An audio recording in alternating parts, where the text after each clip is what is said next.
Where's everybody? I don't know, but I sent a message out to everybody. They'll show up, something might be going on. Good morning, everybody. Okay, and welcome. We are live on YouTube, and I am Elder Charmaine Ernest, and I am here in Slidell, Louisiana, and we are live streaming on YouTube, and I'd like for we got a special guest today. We have Chef Sly Thayard. He is one of the vegan chefs here in New Orleans, Louisiana.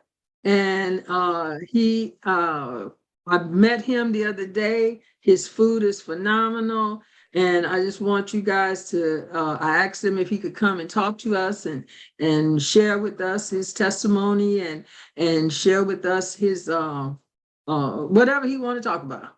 So this is your platform, Chef Sly Thayard, and from New Orleans, Louisiana. I'm turning it over to you, Chef. Yes, ma'am. Well, thank you, Miss Charmaine, for having me. I really, really appreciate it. My goal in life is to inform as many people as possible about all the ways that they could better their lives and better the lives of their community. So thank you for this platform, and thank you for everyone who came and joined. Like Miss Charmaine said, my name is Chef Sly Thayard. I'm a vegan chef down here in New Orleans. I became a chef back in 2009. I was just a regular chef, and in about 2019 is when I converted over to veganism. And there's a McDonald's on every corner, a Popeyes and a Burger King, but when you want to be vegan, there's not really many options that you can find on every corner. So opposed to me trying to ride around and look for different places to find something to eat, I decided to just make all my own meals.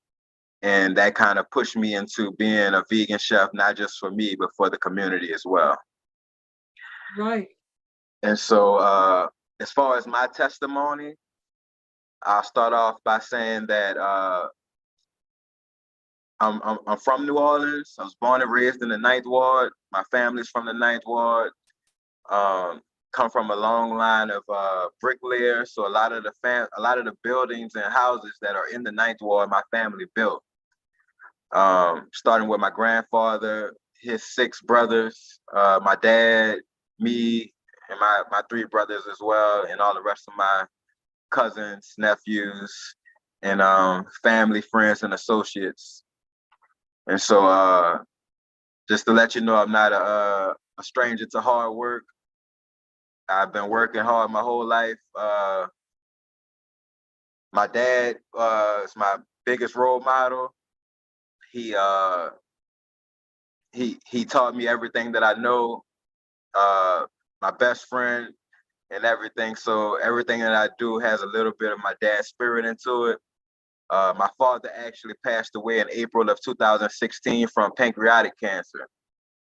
And so he found out he had pancreatic cancer in January. He passed away in April.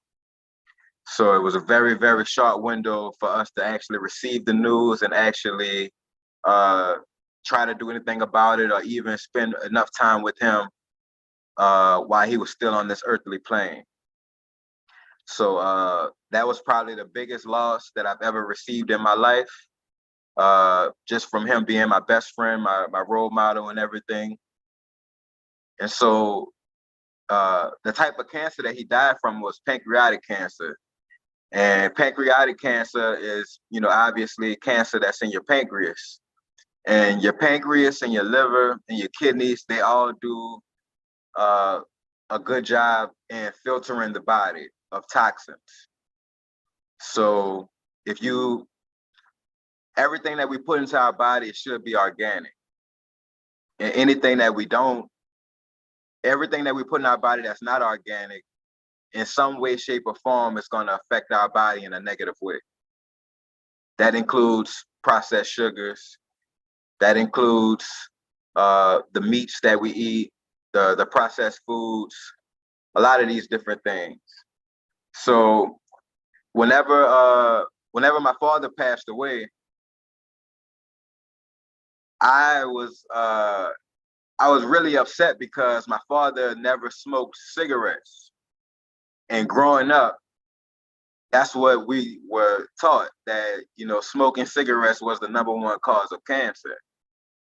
So by him passing away and not smoking cigarettes or not being around anything that would cause cancer, it threw me off because it kind of shook the foundation of the knowledge that I had built up over the years. So it caused me to kind of dive in and do more research. And you find out that a lot of cancers that you can get don't actually come from smoking. Smoking actually causes lung cancer, and it causes mouth cancer as well, and gum cancer. All of the things that the smoke actually touches when it comes into your body. Pancreatic cancer, like I said, it comes from putting things in your body that is not organic, especially a lot of the sweets that we eat, a lot of the snacks. So my father was a big fanatic of the Reese's peanut butter cups. He had to have a Reese's peanut butter cup when he woke up. He had to have one before he went to bed. And he had to have some between that time as well. So I know for a fact that a lot of the different things that he ate for snack purposes and even meals contributed to the type of cancer that he had.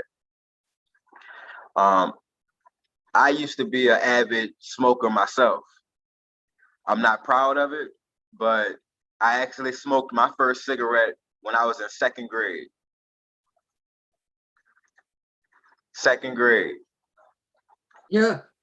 And so I used to go to St. Raymond Catholic School in the 7th Ward of New Orleans.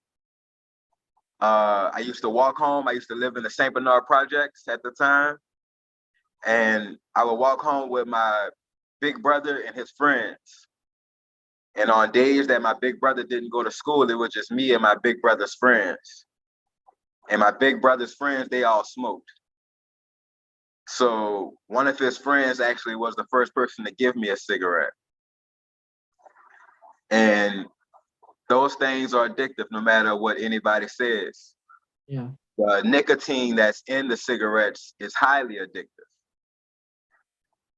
But if you are a smoker and you're trying not to smoke anymore, the good thing about the addiction of nicotine is that the addiction is only a 3-day addiction.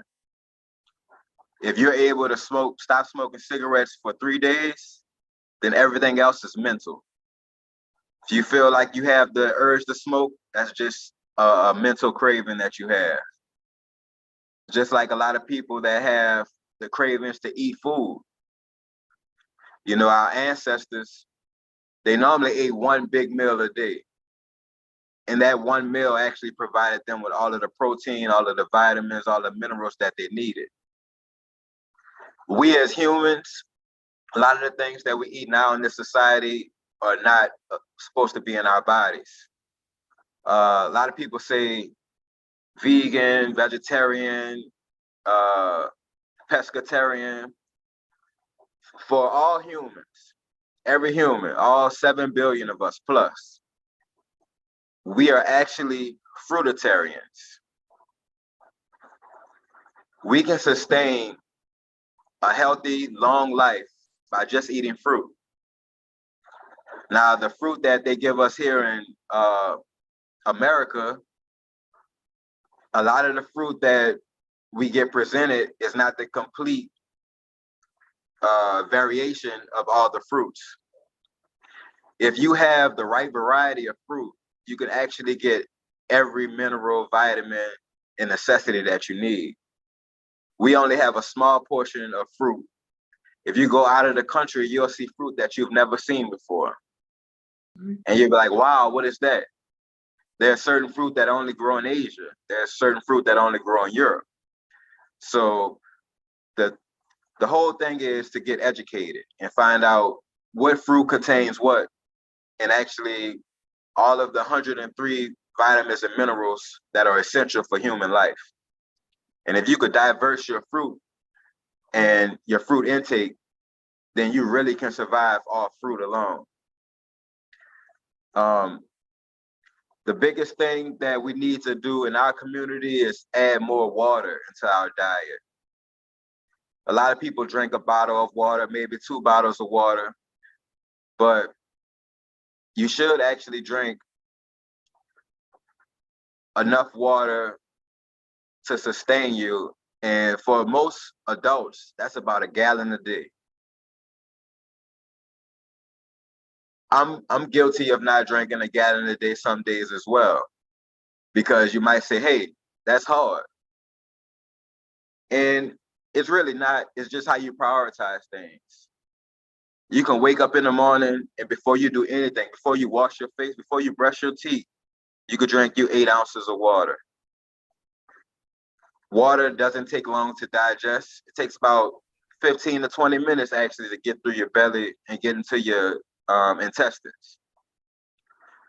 The reason that we find it hard is because the foods that we eat, it takes a longer time to digest. So when you add the water on top of that, it kind of confuses the body. As a society, we like to have our food and our drink right along with it. And that's not actually the natural way of doing things. You're actually supposed to drink about 30 minutes to an hour before you eat your meal. If you were to do that, then you would really understand and notice that your hunger would actually be reduced.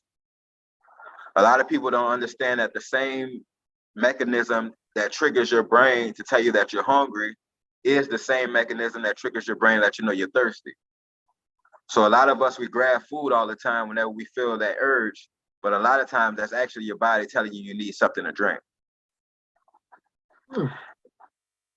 Like I said, the ancestors, most of them, they ate fruit. And so when you would have that craving, if it's 2 different cravings for your thirst and your food, but it feels the same. And the reason it feels the same is because a lot of times we didn't have water around, as far as like a lake or a river that anybody could just walk up to and drink. The reason we're fruitarians is because a lot of the water that we need is actually in the fruit. So we would eat the fruit and we would be replenished with our hydration at the same time. So that's why it's kind of hard to differentiate between being thirsty and being hungry, because at one point in time, you would kill both of those cravings with 1 stone. For example, a watermelon. If you were to eat a watermelon is 90% water. So if you were to eat that, you would be killing both cravings at the same time. And it's not just about drinking water when it comes to water. It really depends on what kind of water you're drinking as well. So there's all these different types of waters. There's the Dasani, the Aquafina. They even have these new waters now that all have the pH balance on it and tell you this one's alkaline and this one's not alkaline. But truly, the best water for you to put in your system is spring water. If you go through the stores and look at waters, most of the waters have ingredients. You'll see that they add sodium. You'll see that they add potassium, magnesium, all these different things that doesn't really need to be added to water if it was naturally organic water. So the only water that doesn't have ingredients is spring water. If you look at the back of a spring water bottle, it'll just say spring water. That's because it's being collected from a natural spring that's coming from the inner core of the earth. And the heat from the mantle actually causes it to rise from the gases. And so if you get spring water, you're actually getting all of those minerals that they're saying that they're adding to these other waters. If you can't find spring water, I would even suggest filtering some tap water. That would even be better than drinking some of these store-bought waters, because these store-bought waters, they're being processed and they're being changed by the molecular system by adding chemicals. And they'll add chemicals as far as like a chlorine to kill the germs. But these chemicals that they're adding is actually changing the molecules of the water. So, and even with spring water is natural H2O. If you were to eat a fruit, every fruit that you eat contains water, but the fruit that you eat contains H2O3. Now, H2O3 is actually better than H2O, because H2O is basically telling you got your hydrogen and 2 molecules of oxygen. But when it comes to the H3O, you're getting your 2 molecules of your hydrogen, and you're getting 3 molecules of your oxygen. And so that actually will make you feel more replenished than just drinking natural water. So the biggest thing that we need to do is eat more fruit. Some people don't eat a fruit a day. And so that's really not a good thing for our bodies and our systems. Most of the fruit that you eat are going to contain all of the water you need and your fibers. Your fiber is very important because when you think about fiber, a lot of people just hear it and they're done with it. They're like, oh, I know it's supposed to help, but what does it do?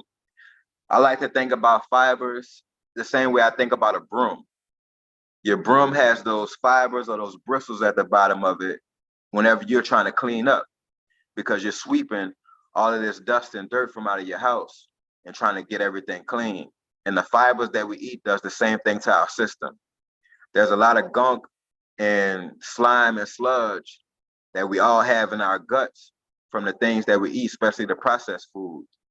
And so when you eat your fiber, those fibers or those bristles actually go through your system and kind of brush some of that stuff out. And so if you do that, then you're less likely to need a colonoscopy.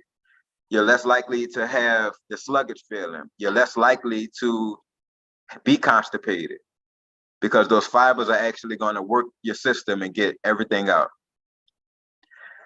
So as far as putting the processed food into your body, I'm gonna break down to y'all exactly how most cancer is caused.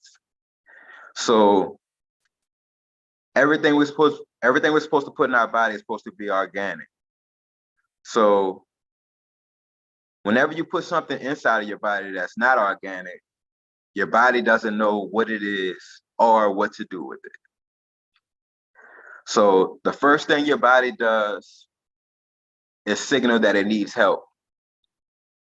What helps our body? Our white blood cells. Whenever you get sick, whenever you run across a virus, your body sends the white blood cells to it, because the white blood cells are our protectors. So, for example, and this doesn't always come from the food that we eat. Sometimes it comes from the environment. There's a lot of free radicals that's in the air. There's a lot of pollution that comes from cars, from buildings, from a lot of different things, man-made things, construction. There's a lot of dust, dander in the air that doesn't belong in our body.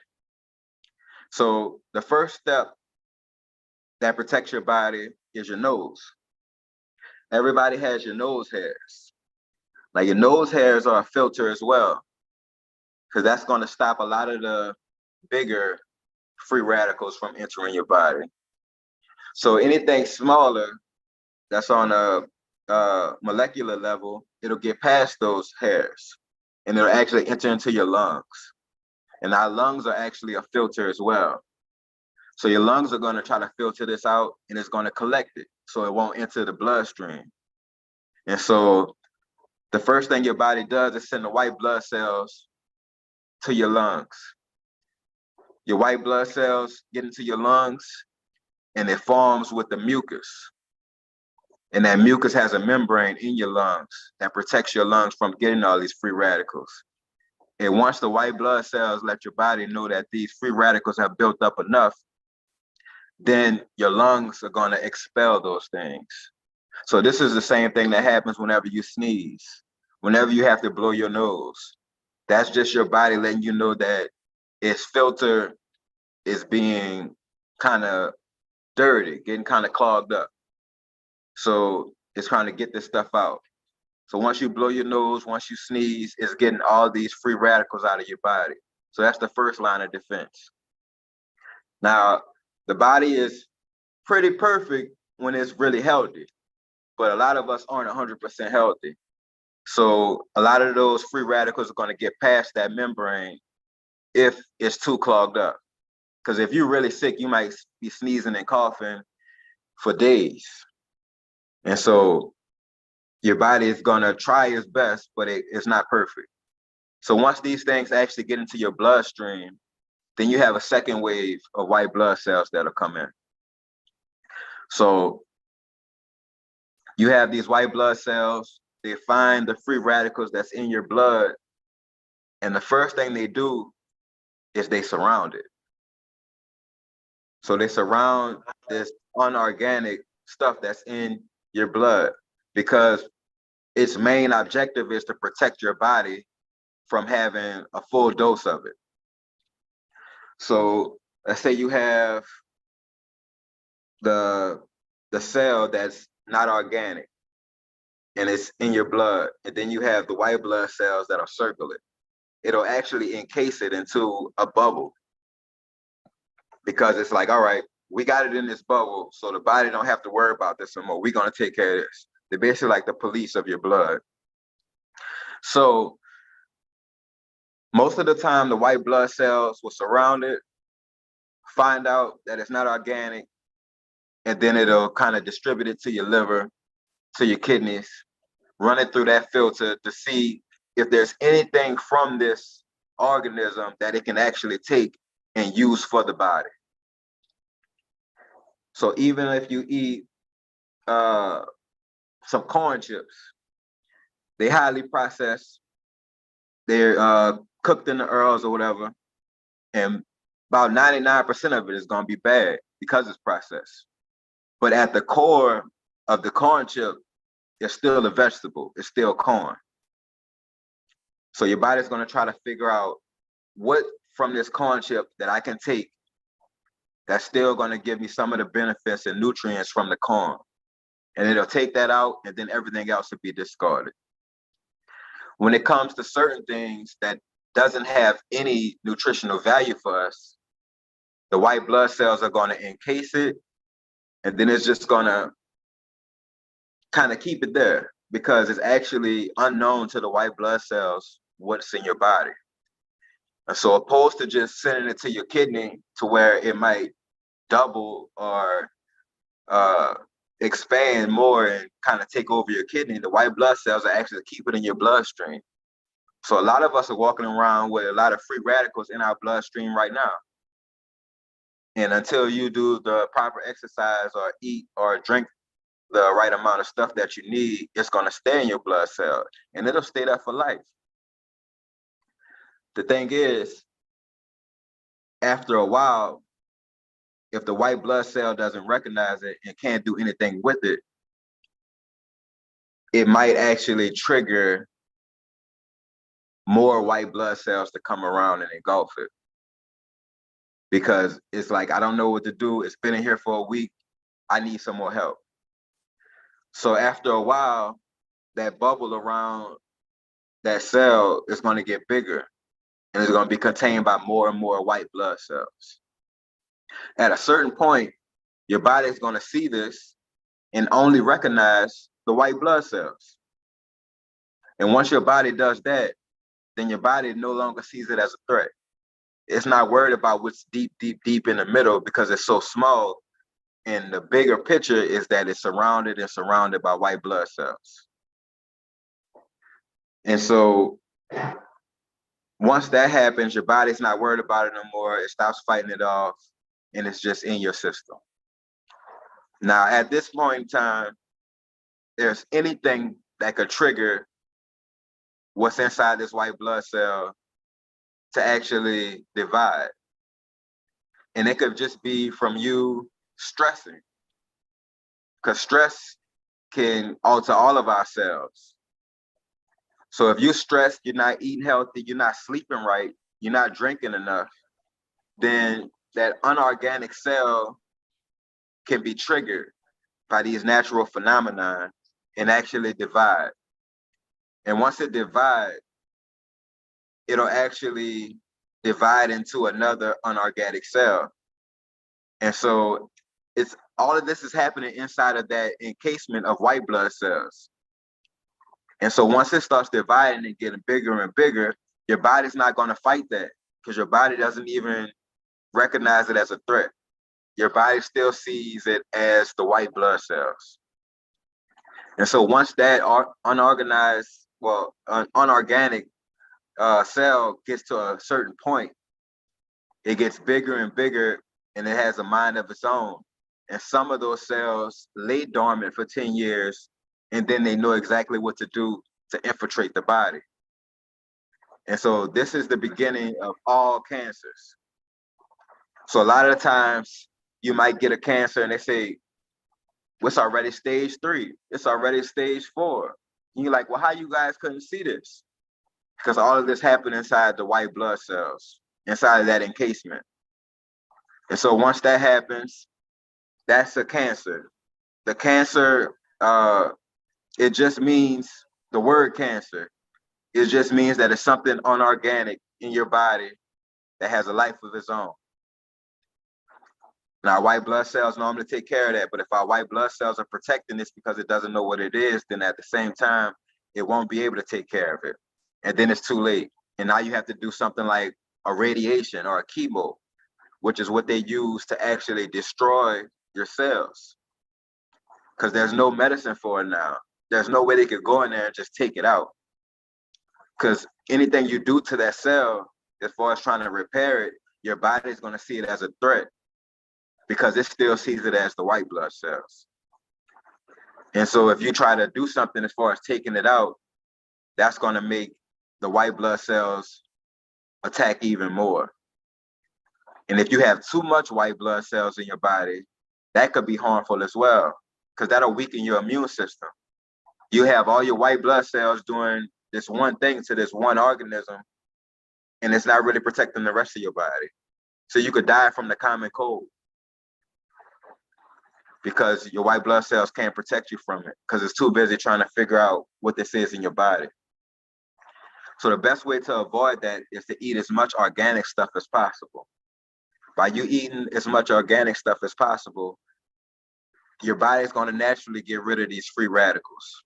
It's going to naturally brush this off. It's naturally going to send it to your kidneys. It's naturally going to send it to your liver. And it's naturally going to be excreted through your urine or your feces. Or if it's in your lungs, it'll come out through your nose or through a cough. So that's the premise of all cancers. So once you realize that, you kind of move a little different. Like, hey, I don't want to be in this environment with all this smoke or with all this dust and dander. Or if I am around it, I want to do something that's going to help me clean out my lungs. So the biggest thing that cleans out our lungs is zinc, Z-I-N-C. That's a mineral. If you ever have anything going on with your lungs, anybody who's been smoking for a long time, anybody who runs and can't run for a long period of time because they feel like something's going on with their lungs, zinc is what you need. Zinc is a game changer. It's been known by the indigenous people for thousands of years that zinc did this. That's why most of their fruits and minerals that they ate had a high content of zinc. Scientists are just not figuring this out.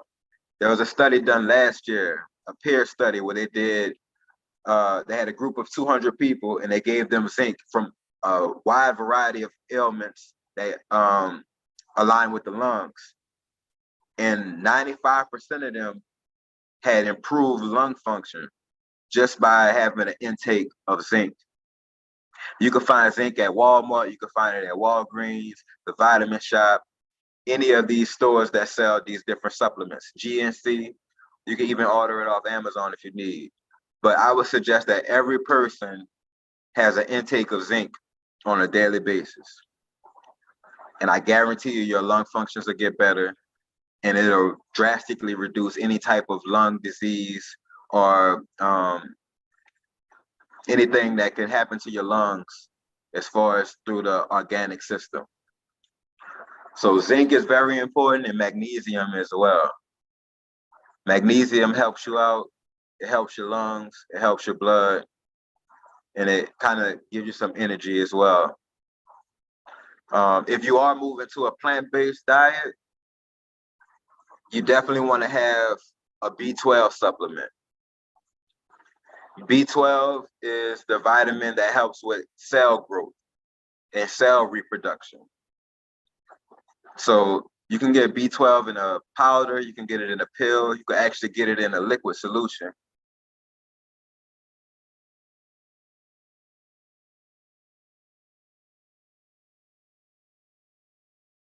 He might have stepped away for a second, but he'll be back. Oh, he went to get it. I'm right here. So I don't know if y'all can Okay. see that. Yeah, liquid B12. Liquid B12. So What's the IUs you got on there? 5,000 or 2,000? What you got? it's actually 2,000.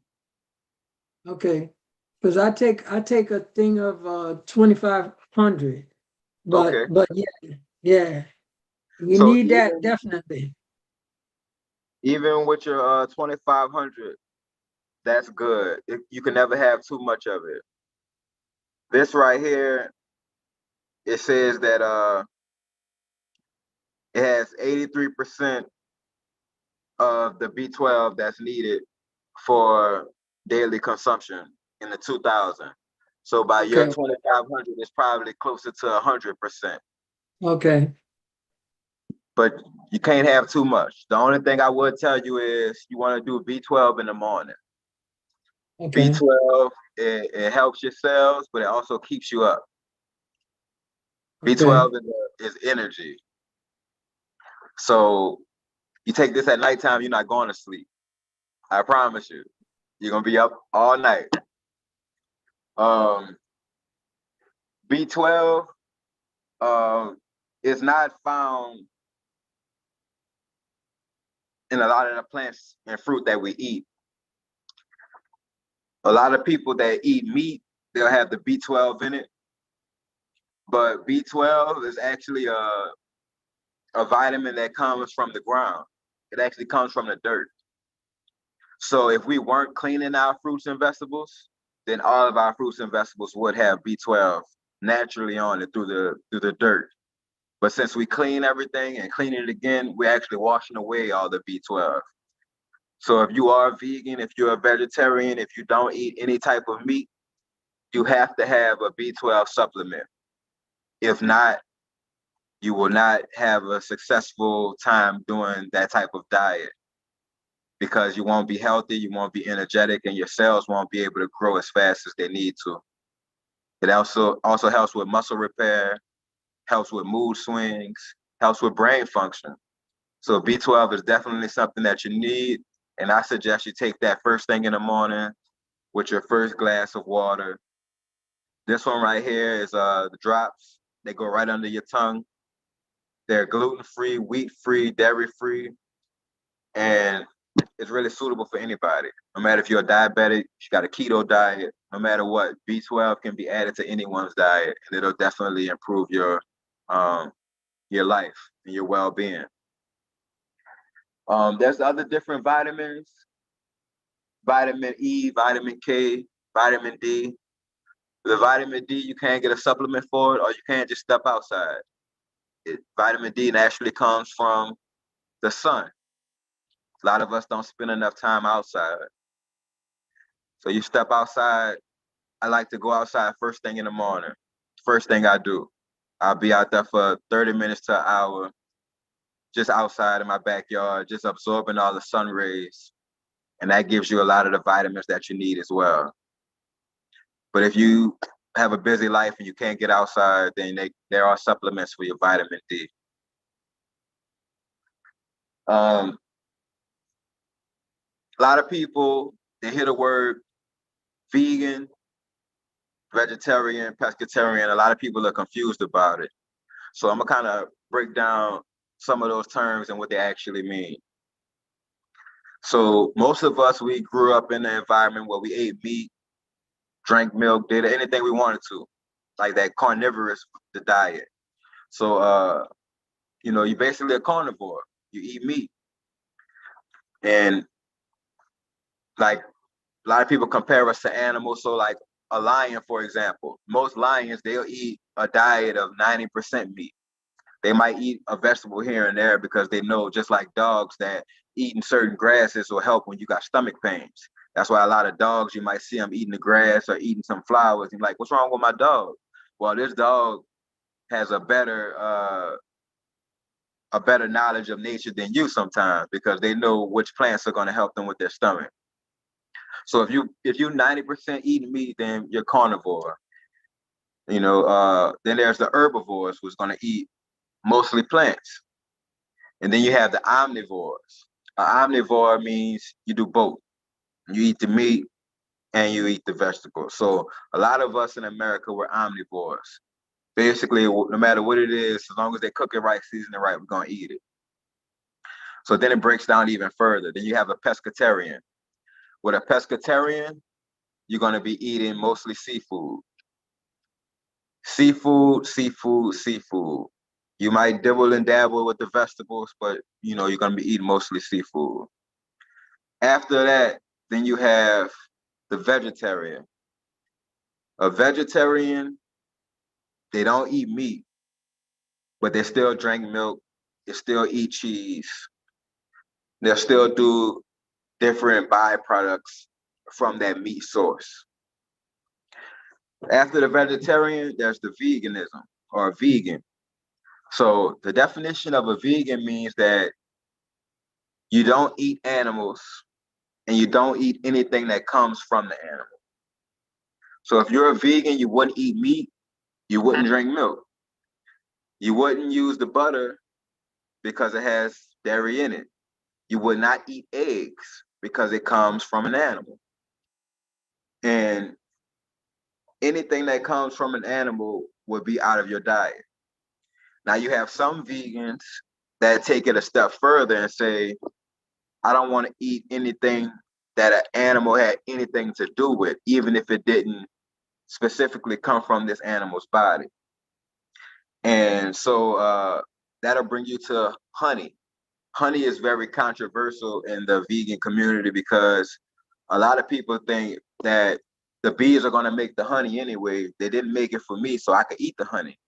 But then you have some extreme vegans that say a bee only lives 30 days. And they spend those 30 days collecting nectar to make this honey. And this honey is supposed to be a food source for the next generation of bees. So on an ethical level, they feel bad from eating honey because they're eating something that wasn't made for them. And they're basically stealing from the bee family.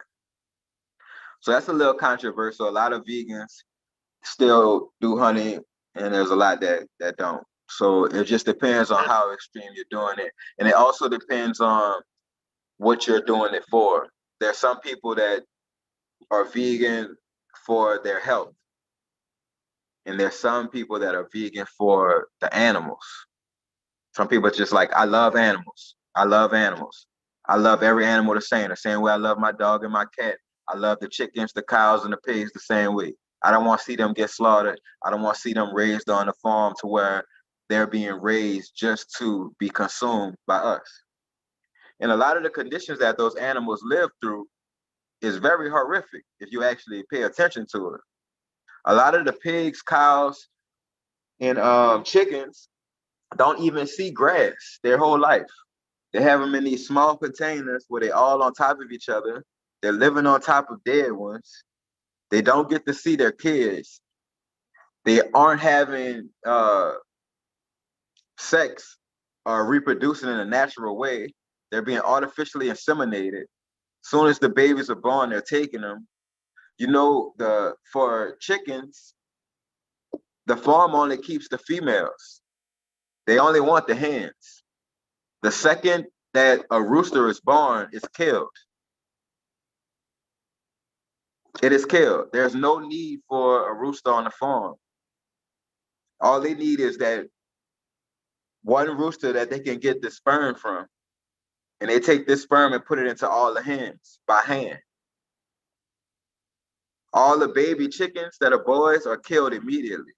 They're thrown into a grinder, and that's ground up with cornmeal, and that's used as feed for chickens and other animals. So the deeper you look into things like that, the more you'll realize that it's not really all happy-go-lucky on these farms. And so if you believe in energy and you believe that you are energy and that you transfer energy through your speech, through your ways of living, then you know that there's a lot of trauma that you have in you that you have to deal with before it's gone. And it'll remain in you. And it's not just living in your brain, it's actually living throughout your body, throughout your muscles, throughout your cells. So once you realize that most of these animals go through so much trauma and a traumatic experience before they're slaughtered, then you realize that the meat that you're eating, it has that trauma in there. It has that stress in there. So not only are you eating these animals, but you're eating the stress and you're eating the trauma that they went through as well. So you might wonder why you might eat something and then your whole mood changes. Well, that's because you just took on another life's form's trauma and a lot of their pain. But that's kind of diving deep into the situation when it comes to what we eat and what we consume. So the best thing to do is live your life to the healthiest that you can. I don't advocate everyone become vegan. I don't advocate everyone become vegetarian. I really don't advocate how you should live your life. My job is to give the information and let you make your own decision about it. If you feel like something that I explain or something that I dive in on touch the nerve or sparks your curiosity in any form or way, don't take my word for it. Everybody has a smartphone. You can go on Google and see if anything I'm saying is true or if it's true to your lifestyle. There are some people that smoke cigarettes their whole life, become 70 years old, go to the doctor tell them they got cancer, they only have 2 or 3 years to live, and tell them to stop smoking to better their quality of life. And they say, no, why should I stop? I've been smoking my whole life. You tell me I only got 2, 3 more years to live. Why not be happy? And I'm happy by smoking. So they continue to do that. I don't knock them either because that's their life. Their prerogative, they can do whatever they want to. That's not going to stop me from sharing the information, but I'm never going to condemn anybody who doesn't want to transform their life. All I could do is provide the service that I do. So I own a vegan restaurant, plant-based restaurant. We serve all different types of foods, but right now we're specializing in pastries because I don't really have a storefront anymore. I lost my storefront with Hurricane Ida. So since I don't have a store, I mostly do pop-ups. So I'm on the West Bank 3 days a week. I'm on the East Bank 3 days a week. And I also do deliveries. But as far as doing pop-ups, I don't need anybody's electricity. I don't need any pots or pans. I come there with all my products made. All I need is a table. And I can serve the community that way. So that's what I've been doing. But I also do private chef work for NOPD, for some of the government officials in the city to where they're too busy to cook. So I might drop off a butternut squash lasagna at their house, or I might bring some jackfruit ribs, or I might bring some cauliflower wings. So there's different ways that you can be healthy without just thinking that you have to eat grass or lettuce all day. This is not 1983. It's not 1999. We're in 2023. And I guarantee you, whatever your favorite food is, give me a day and I could bring it back to you in a plant-based way, and it won't jeopardize any flavor or anything. A lot of people, they're scared to transition into anything that they don't know because they're afraid that it's going to taste different. Or they might say, oh man, you can't get me from eating meat. I love a pork chop. I love me some chicken. I love this. I love that. But you know what I tell those people? Go to the store right now. You love chicken so much. Go to the store right now. Go to the area where they got the meat. Grab you a pack of chicken. Take it out the pack and eat it. You love chicken like that? You don't. Even if you were to heat it up, don't put nothing on it. Just heat it up the same way it is out the pack. You're still not going to enjoy that. You know why? Because you don't like the taste of meat. You like the seasoning of the meat. And what is seasoning? Seasoning is plants. All your herbs, all your spices is either going to be a plant or it's going to be a mineral that comes from the earth. Your salt, that's from the earth. Your pepper, that's a plant. So the flavors that you love, that's all vegan, baby. Everything that you love about your food is already plant-based. It's already vegan. It's just your mind frame that you got to change. Jackfruit is an actual fruit. It comes from Asia. You cut it open, it's sweet, just like a regular fruit. The minute you apply heat to it, it loses all its sweetness and it becomes bland. Bland is one of the most beautiful things I could have as a vegan chef. Because once it's bland and it has no flavor, then it's basically like an empty canvas for me. And I'm a painter. So guess what? I'm about to make a work of art out of it. So I can take that jackfruit and I can make it taste like chicken. I can make that taste like pork. I can make it taste like seafood if I want to. Because it's all about what I use as far as the seasoning. And it's the same thing when y'all cooking. If you cook anything, just pay attention to what you're using to make your food taste good. And I guarantee you, you're using herbs and spices. You're using plants and you're using minerals. So don't get that, I love meat, I love the way it tastes, I can't give this up. You can, but it's just the way that people have been presenting it to you. They haven't been explaining things right. And it's all about understanding. The key of any facet of life is going to be communication. No matter when it comes to when it comes to relationships, when it comes to dealing with your kids, when it comes to just living through life, everything revolves around communication. So if you're able to successfully communicate something, then you're going to get that point across and you're going to get that level of understanding. And that's what we all need. A lot of the crime and murder that's going on could definitely be ended with communication. You know, when I was younger, we had some of my boys in school, they would die from stepping on somebody's shoes in a club. And nobody wanted to say, excuse me. Nobody wanted to say, I'm sorry. Or even a simple, my bad, bro, my bad. There's none of that. You feel played, you feel disrespected, and now you got to fight. And if you can't fight, now you got to bring out a gun. So all that could be avoided with some simple communication. And so that's the way that I do things as far as being a chef and as far as trying to help people if they are trying to transition into a different form of life form and different diet. So communicate. If I have somebody who wants to be plant-based, I'll ask them what's their favorite food. They might want lasagna. They might want mac and cheese. They might want a burger. All of this could be done with plants. And it's not eating salads. I might eat a salad once a week. It's going to be a nice big salad. Miss Charmaine knows the type of salad I like. I get it from Plant Based Deli right here on the West Bank.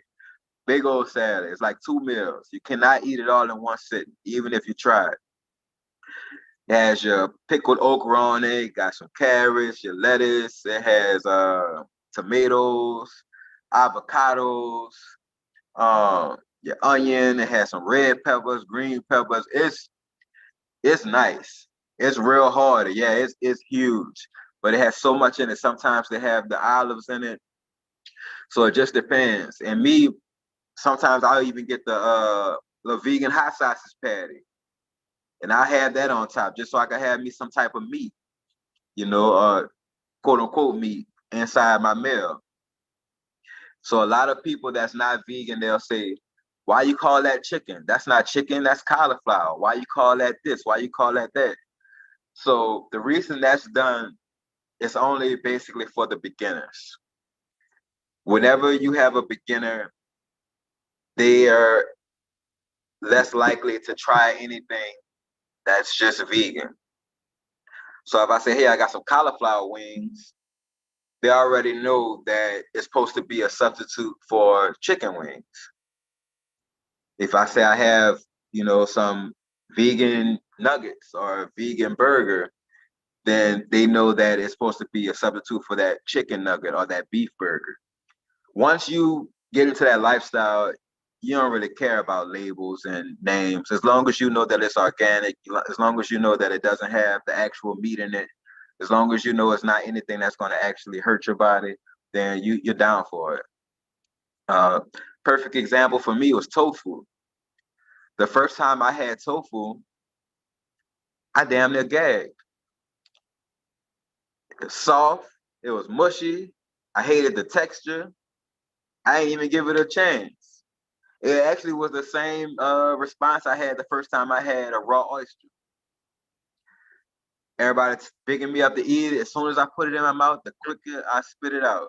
If it just in my mind, it felt like mucus. That's the only thing I could relate to that the texture was like. So I spit it out. So it wasn't that I didn't like the oyster, I didn't like the texture. Once I fried an oyster, I used to love oysters, but it changed the texture. Same thing with the tofu. I still don't eat a lot of that soft, mushy tofu, but I found out that if I saute my tofu and add a little crisp to it, or even batter it with some breadcrumbs and throw it in the air fryer, I can eat tofu all day. So sometimes it's not you not liking something, sometimes it's just the way it's presented.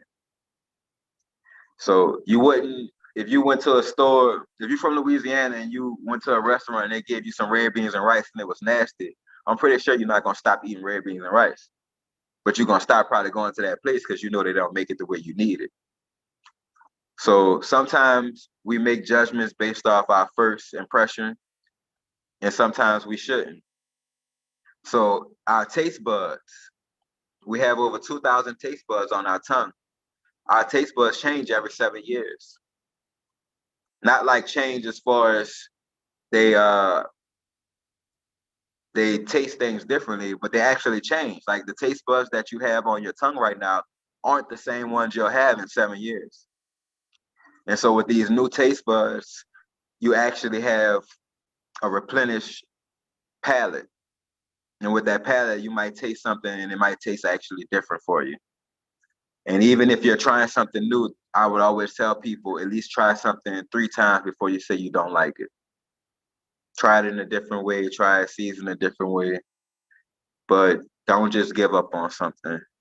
Especially if it's a plant, it's plant based.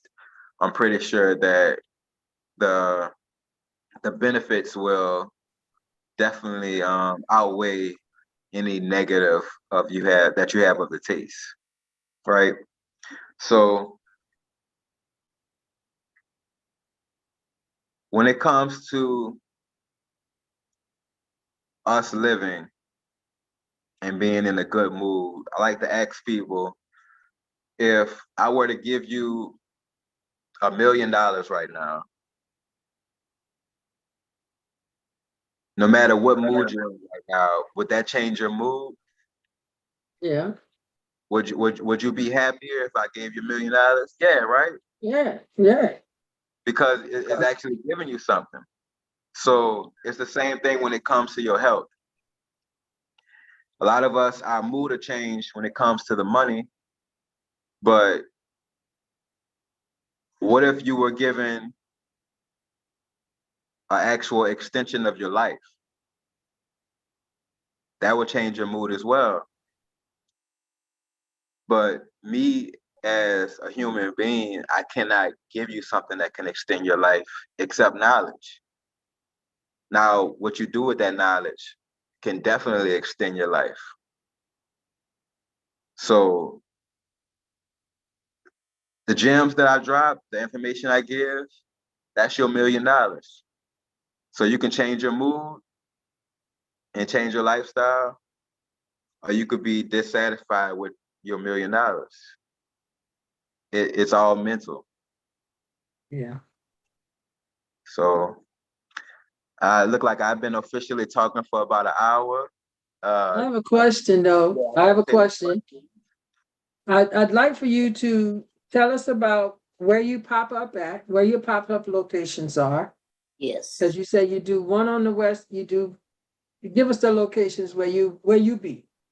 All right. So Tuesday through Thursday, I am on the East Bank at a place called Fruit Orleans. And it's spelled F-R-O-O-T. And then Orleans, like New Orleans. Okay. And that's going to be on Bayou Road, a block off of Broad Street, right across the street from Club Caribbean. Okay. And then Friday through Sunday, on the West Bank at a place called Plant Based Vegan Deli. Oh, And He's is at it Kimi's place. That's Kimi's place. Yeah. yes. And I'm there Friday through Sunday, 11 till 4.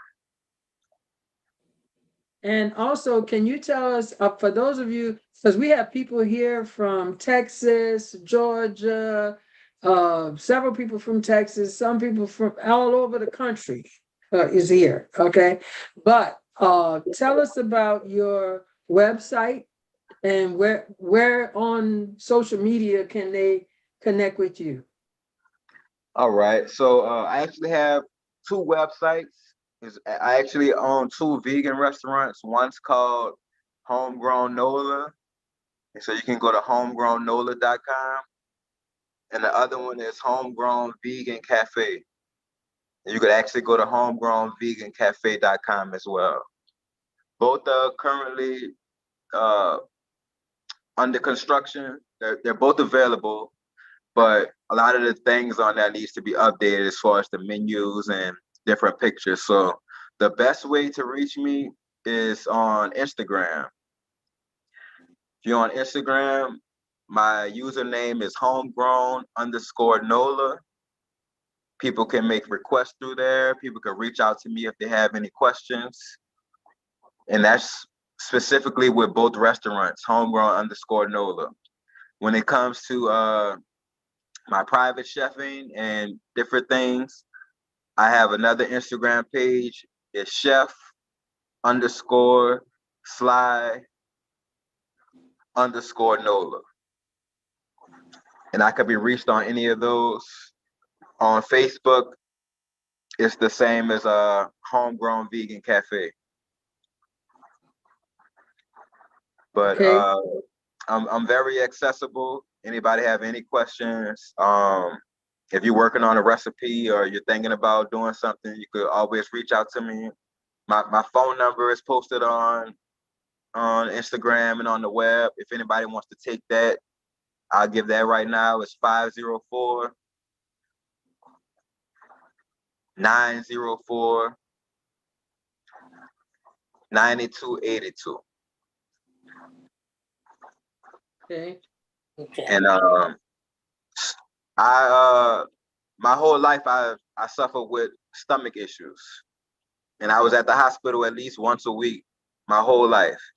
And I'm from Louisiana, and my mom was a good mom, so she used to take me to all these different doctors to get these different opinions.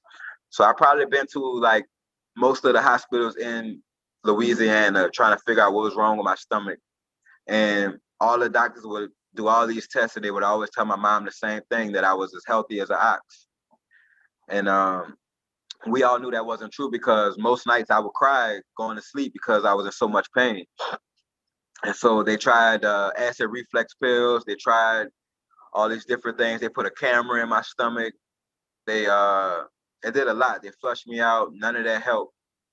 And so it wasn't until I got older and I started doing the process of elimination, started taking certain things out of my diet, spicy food, red sauce, all the different things that most people would think will cause stomach issues.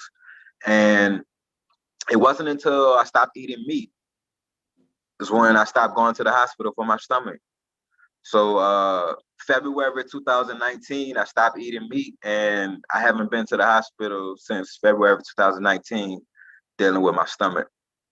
And All so right.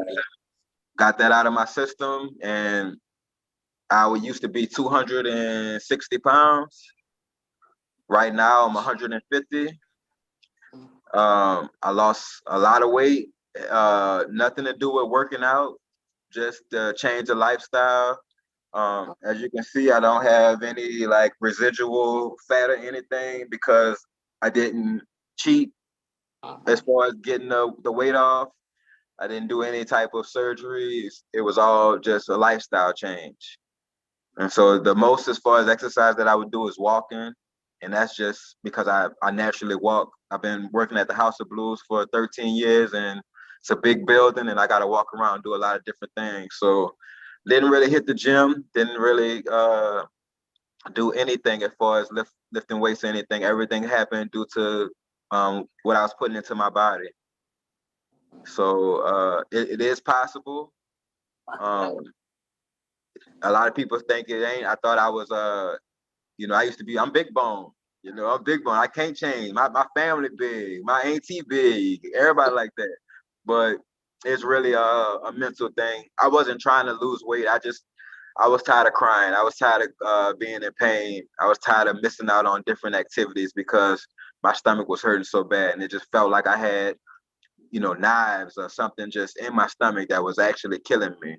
The doctors would always say I was healthy as an ox, but in my mind, I thought I had some type of cancer or some type of illness that they just didn't know about yet.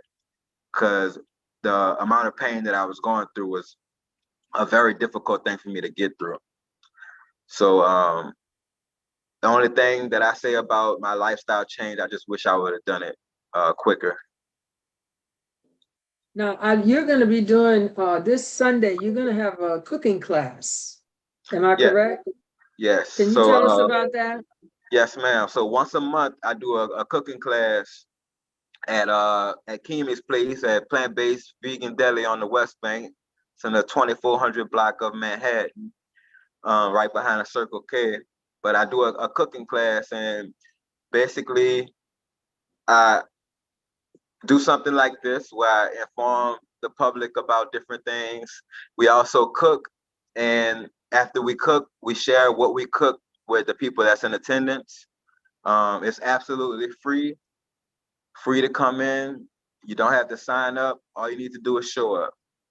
So we're gonna be doing that. I believe that starts at 1. It's gonna end about 5:30. At the House of Blues, I do a monthly event where I showcase different talent of different people in and out of the city. So I have like comedians, singers, poets. I have vendors as well. So this month is actually the first time I'm incorporating that with the cooking class. So we're gonna have the cooking class from 1 to about 5:30. At about 6 o'clock, from 6 to 10, we're gonna have live music, live performances, live vending. Like I said, it's all free. The only thing you would have to pay for is if you wanted to purchase something from one of the vendors, but you can definitely come out, enjoy the music, enjoy learning about, healthier living, and enjoy the good vibes. It's all peaceful. I've been doing events for about 7 years in New Orleans. We've never had an argument, a fight, a disagreement because people know that I don't play that. So everything that I do, everything that I'm involved with is going to be on the same frequency as me, on that same vibration, on that same level. So anything else is just unacceptable and won't be accepted. So please come by. Don't feel like you're going to be in a environment that's not safe. Definitely going to be safe. Definitely going to take care of you, and you might learn something. Yeah. So if anybody has any questions for me, any comments, I'm here for it. What day is that cooking? At the It's cooking going class? to be on Sunday, the 28th. This Sunday coming Yeah, in Sunday. New The Orleans. 28th. Won't be able to make that one. That's all right, Okay. girl, because we're going to have the new date coming soon. And like I say, it's monthly. So if you can't make this month, we'll definitely see you next month. Okay. And that's at Kimmy's? Yeah. That's over Manhattan? Yes, ma'am. What day? A Saturday? Okay. Yeah, Sundays. Sunday. But it's Yeah, gonna be a different day. Yeah, Next we month. normally try to do the last Sunday of the month. Okay. Sometimes things change as far as availability. If I'm doing something at a different place, as far as like private cooking, or if Kimi doing something, because we both get into these festivals down here and do a lot of pop-ups because we like to spread the information to people that don't really come to West Bank. So we will travel. It don't matter for us if we got something going. Even if it's in Texas, if it was in Florida, we gonna get there because we feel like that's our goal and that's our mission in life. It's not really about us anymore. It's really about the people. So that's what we do it for. All right. Anybody else have any questions, comments? I know about that weight loss. I know about that weight loss because I lost 16 pounds the first month I started plant-based. All right. Carolyn has in the chat, she says, thank you for this good info. I definitely do a lot of fruit water and spring water. Thank you for the info, but she don't do Instagram yet. She says it's very interesting. She know two people who do only the carnivore diet, and they say they feel great. But we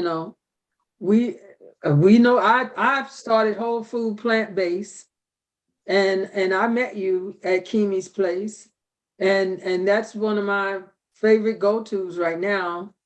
She does vegan fried catfish, which is a fried eggplant that's seasoned like catfish, crispy.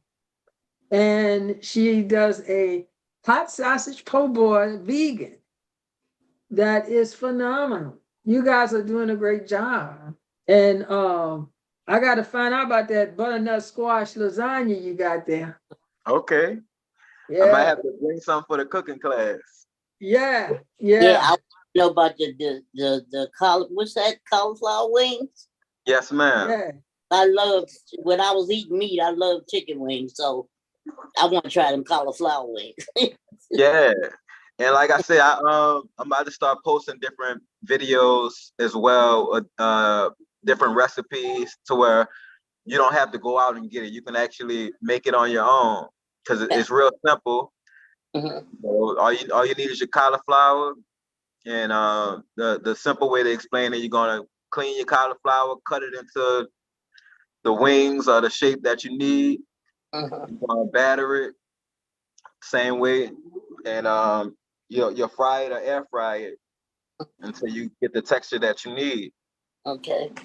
But it's really good. There's so many different things.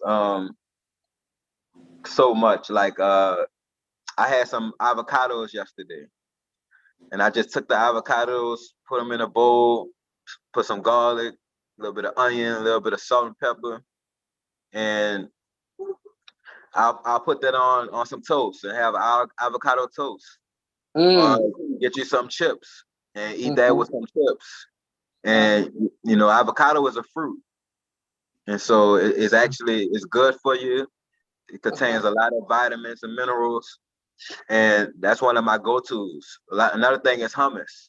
You can go to the store and get you some chickpeas. You can either get them in a bag or get them in a can, and you could mix that up with your different tahini and other things, and make you some hummus. Okay. You could take that same chickpea and make falafels. You could have a whole Mediterranean meal. You could get you a can of chickpeas, take the liquid out. It's called aquafaba, and that's a aquafaba is basically a Spanish word. Faba means beans, and aqua meaning water. So it's just the water that the beans soak in. And so you could just drain your beans out of that, take your liquid, put that in a skillet, and that'll cook just like a scrambled egg. Oh, You can make omelets with it and everything. okay. What about my daughter's a vegan. Okay. What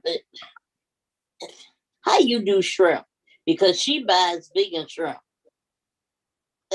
I love shrimp. And how you do vegan shrimp? So there's this place in Texas that's in Houston, and they actually sell a big 5-pound bag of vegan shrimp. It looks exactly like a shrimp, tastes exactly like a shrimp. I go to Texas and I'll just buy the big bag. You get them frozen. You can add it to any of your recipes with shrimp, but it's basically made with tofu. Okay. It's made with soy. So just depending on how much or how much you don't like soy. Soy is really good. Soy gets a really bad rep. A lot of people, especially men, there's a rumor out there saying that soy contains estrogen, and if you eat too much soy, then you'll start growing breasts and all these different things that a lot of men are scared to eat it now because they think it's going to make them more feminine. But it's not actually estrogen that it has. It has something. It's not estrogen, but the name, it sounds like estrogen, and it's basically it's a molecule that's in the same family, but it won't cause you to have any of the effects of estrogen. So it's just a bunch of rumors and bad information out there that kind of gives the plant-based a little bit harder time for people to actually convert over. So it's all about information. Well, I guess I'll go on Etsy.com and get that bag of shrimp I saw. Yeah. On Etsy.com for $25. Yeah, get that and season it the same way you would your shrimp. And you can add that to your gumbo. You can add that. I fried mine and made a shrimp po' boy. So it really depends, but you can also get some mushrooms. If you don't care about how it looks, that mushroom will absorb all that flavor and taste the same way. Okay. Anybody else have any other questions before we go? Thank you, Chef. You're Thank welcome. you so much. I'll be there Sunday, and I look forward to it. And I'm so glad that you came. You gave us a lot of good information. Anybody else want to have anything else they want to share with Chef before we go? If not, I want to thank you so much. Okay. And I look forward. I'll see you this weekend. Yes, ma'am. You'll definitely see me. I'm actually about to head to. Oh, somebody just unmuted. Okay, Jillian. Just come back. You broke up, Jillian. Say it again.